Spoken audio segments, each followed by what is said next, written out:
1000 años. Período que se menciona solamente 6 veces en el capítulo 20 de Apocalipsis.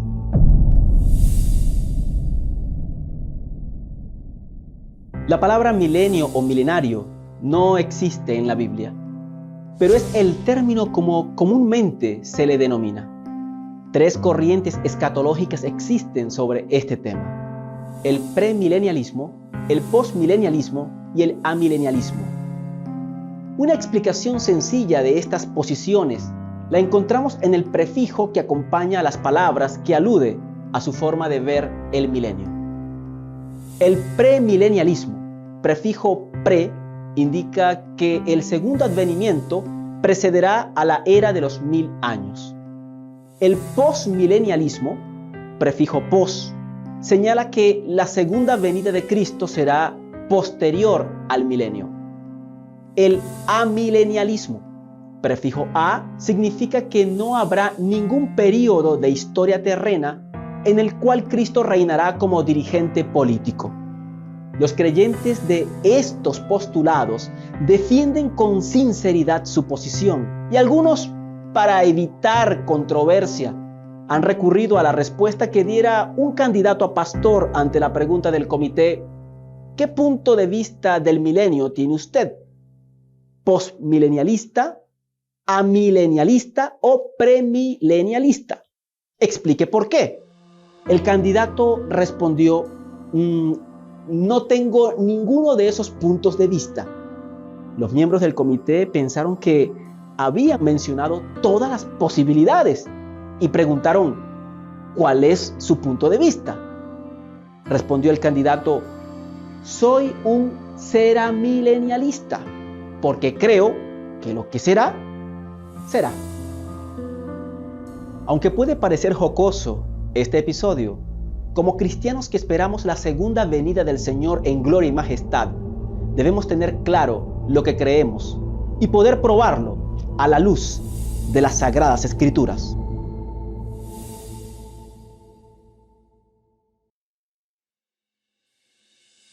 Hay quienes sostienen que el milenio será un periodo de justicia, paz y prosperidad aquí en la tierra.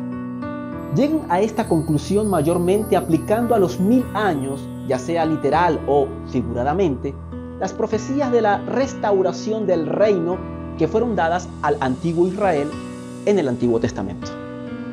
Los premilenaristas que pertenecen a este grupo aplican estas profecías literalmente o a un reino mundial de la iglesia o de los judíos en un milenio futuro después de la segunda venida de Cristo. Los postmilenaristas aplican estas mismas predicciones a una era próspera futura que disfrutará la iglesia antes de la segunda venida. Por su parte, los amilenaristas simplemente dicen que son alegorías de las victorias de la iglesia en la dispensación evangélica. La falsedad de estas 3 posiciones es doble. Primero, ninguna de ellas armoniza con las especificaciones que presenta Apocalipsis capítulo 19, versículo 11 al capítulo 20, versículo 15. El pasaje más importante de las Escrituras que trata del milenio. Este pasaje muestra claramente que no habrá ser humano vivo en la tierra durante este periodo. Por lo tanto, el milenio no puede ser un periodo de justicia, paz y prosperidad en la tierra. Segundo, estas posiciones se fundan en un concepto falso de la naturaleza de las profecías del Antiguo Testamento. Por ejemplo, muchos premilenaristas sostienen que estas profecías del reino son decretos literales e inalterables que aún deben cumplirse para los judíos actuales. Esta creencia equivocada, por cierto, ha producido un sistema conocido como futurismo, que en vez de considerar a la iglesia cristiana como heredera de las promesas que se hicieron a Israel, considera la era cristiana como un paréntesis en la profecía, es decir, que llena la brecha de la que hablamos aquí. Hasta que se cumplan literalmente en el futuro las antiguas profecías respecto a Israel. Los que no reconocen que las promesas hechas al antiguo Israel estaban condicionadas por la obediencia, han introducido mucha confusión en la doctrina de los 1000 años. Los que procuran incluir el cumplimiento de estas antiguas promesas en los sucesos proféticos del Nuevo Testamento han presentado muchas teorías fantásticas. Han inventado e ido mucho más allá de lo que tuvieron en mente los escritores del Nuevo Testamento, quienes, inspirados por el Espíritu de Dios, presentan un cuadro consecuente de los acontecimientos de los últimos días. Muestran que los acontecimientos podrían haberse cumplido de un modo diferente si la nación judía hubiera aceptado su destino divino, pero que se cumplirán para la iglesia del Nuevo Testamento. Muestran la verdadera posición de los judíos en los tiempos del Nuevo Testamento y no les otorgan un lugar especial como nación. Jesús revela claramente en una de sus parábolas que cuando la nación judía lo rechazó, el reino de Dios les fue quitado y dado a gente que produjera frutos de él. Los judíos tienen ahora la misma relación con Dios que los gentiles. Un examen cuidadoso de todas las evidencias demuestra que los judíos como nación no desempeñarán un papel especial en los acontecimientos de los 1000 años. Los judíos que hayan aceptado individualmente a Cristo a través de los siglos de la era cristiana serán salvados como miembros de la iglesia y junto con otros santos participarán de la primera resurrección y serán trasladados. Pero los que persisten en rechazar al Mesías se levantarán en la segunda resurrección. El traslado de todos los santos al cielo y la destrucción de todos los impíos vivos dejará la tierra completamente desierta. Además, las terribles convulsiones de la naturaleza relacionadas con las 7 últimas plagas sumirán a la tierra en una escena de completa desolación. Habrá cadáveres desparramados sobre la superficie. Resulta claro por qué Juan relató en el Apocalipsis capítulo 20, versículo 1, el comienzo del milenio de la siguiente manera: vi a un ángel que descendía del cielo con la llave del abismo. La palabra empleada para abismo en griego es abusos. Es una traducción del hebreo teom, que significa profundidad. En Génesis capítulo 1, versículo 2 se emplea la misma palabra y describe la superficie de la tierra como aparecía en el primer día de la creación, desordenada y vacía. Siendo que el Apocalipsis es un libro lleno de símbolos, debemos comprender que la visión que Juan tiene no podemos interpretarla literalmente. El abismo no es una caverna subterránea o un precipicio en algún lugar del universo. Juan describe el panorama profético que se despliega ante sus ojos maravillados. En visión, vio un abismo literal. Pero el encierro del dragón en el abismo fue solo un medio simbólico de mostrar que las actividades de Satanás serían controladas. Esto se ve claramente por la afirmación de que el propósito de su encierro era para que no engañase más a las naciones. ¿Cómo serán controladas las actividades de Satanás?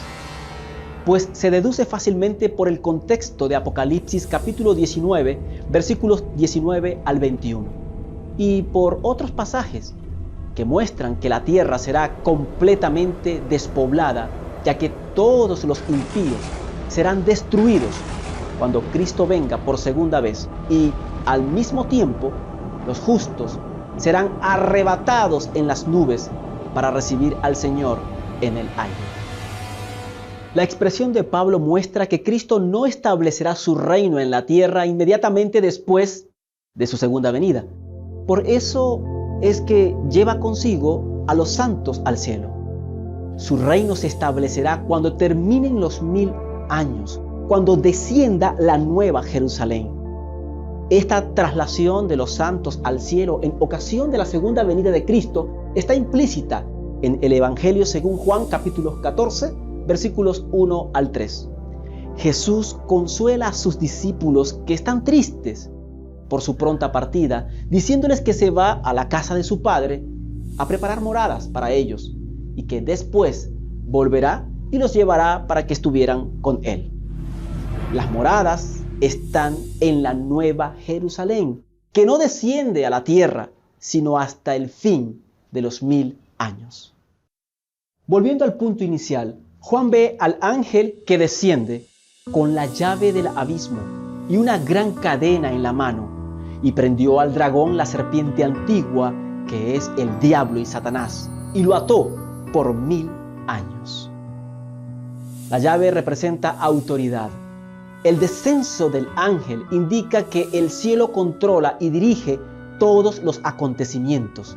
El dragón no puede evitarlo. La cadena indica sujeción. Simboliza una cadena de circunstancias y no una atadura literalmente. En resumen, los impíos morirán por la gloria de la segunda venida de Cristo y los justos serán trasladados al cielo. Satanás y sus malignos ángeles serán recluidos en estas circunstancias en la tierra desolada, en donde no habrá ni una sola persona viva sobre la cual Satanás pueda ejercer sus poderes engañosos. En esto consistirá su encadenamiento. Durante los 1000 años, la Escritura menciona que los justos vivirán y reinarán con Cristo, y ya que la tierra estará destruida, podemos concluir que será en el cielo. Además, se realizará un juicio por los santos que recibieron facultad de juzgar. Se sientan sobre tronos y este mismo acto significa que ellos son los que pronunciarán la sentencia. El pasaje es sin duda una alusión a Daniel capítulo 7, versículo 22, donde el profeta dice que se dio el juicio a los santos del Altísimo. La obra de juicio a la que se refiere Juan es la misma de la cual habla Pablo. ¿O no sabéis que los santos han de juzgar al mundo? ¿O no sabéis que hemos de juzgar a los ángeles? La obra de juicio implicará una cuidadosa investigación de los registros de los impíos, para que todos queden completamente convencidos de la justicia de Dios cuando los destruya. El juicio ejecutivo se realizará al final del milenio, cuando Cristo regrese, pero esta vez con la nueva Jerusalén y todos los santos dentro de ella. Apocalipsis capítulo 20, versículo 7 menciona que Satanás será suelto de su prisión. Esto se debe a que los impíos son resucitados. Es la segunda resurrección. Y la cadena de circunstancia que lo ataba es disuelta. El archienemigo de Dios realiza su último engaño y logra reunir un ejército como la arena del mar, incontable. Allí se encuentran todos los hombres que se rebelaron contra Dios desde que la humanidad existe y no se arrepintieron. Bajo las órdenes y la dirección de Satanás, marcharán contra la ciudad amada.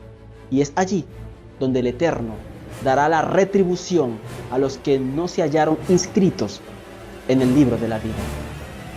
Y de Dios descendió fuego del cielo y los consumió.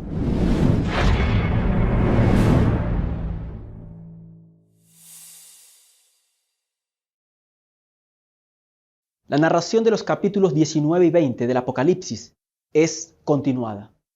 Se describe simbólicamente la segunda venida en el capítulo 19, versículo 11 al 21, y la narración sigue sin interrupción en el capítulo 20, que trata el período de los 1000 años. La continuidad de la narración se demuestra claramente por la relación recíproca de los sucesos. Los tres grandes poderes que se opondrán a la obra de Cristo y congregarán a los reyes de la tierra para la batalla que se librará inmediatamente antes del advenimiento, se identifican como el dragón, la bestia y el falso profeta. Según el capítulo 19, versículo 19, cuando la bestia y los reyes de la tierra y sus ejércitos se congreguen para hacer guerra contra Cristo en ocasión de su segunda venida, la bestia y el falso profeta serán apresados y arrojados vivos dentro de un lago de fuego que arde con azufre. La narración del capítulo 20 presenta la suerte del tercer miembro del trío, el dragón. Será atado y lanzado al abismo, donde permanecerá por 1000 años.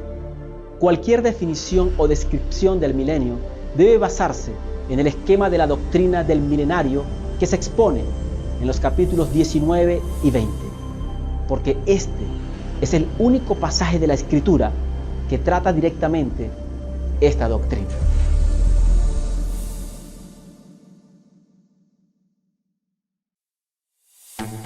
Cuando la bestia y el falso profeta sean arrojados en el lago de fuego, los demás de sus seguidores serán muertos por la espada de Cristo. Estos son los reyes, capitanes, fuertes y todos libres y esclavos pequeños y grandes.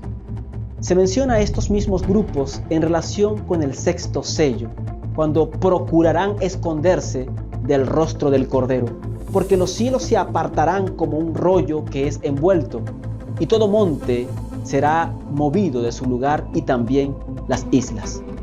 Es obvio que estos pasajes de las Escrituras se refieren al mismo acontecimiento que destruirá la superficie de la tierra, la segunda venida de Cristo.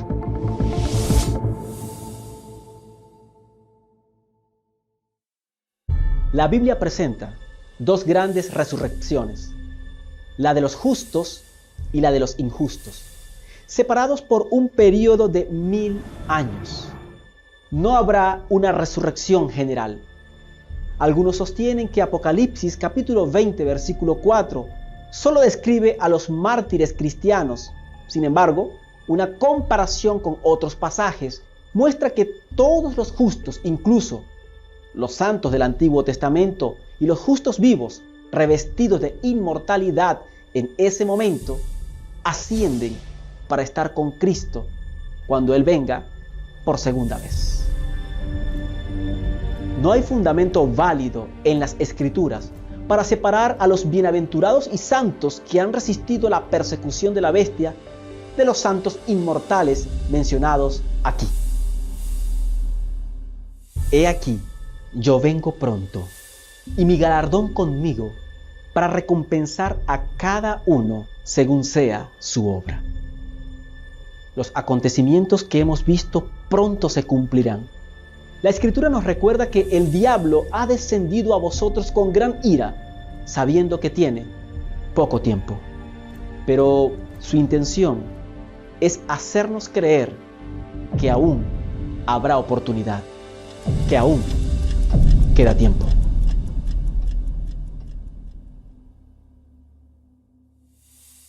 Un día, Satanás celebró una reunión con sus demonios para tratar asuntos estratégicos.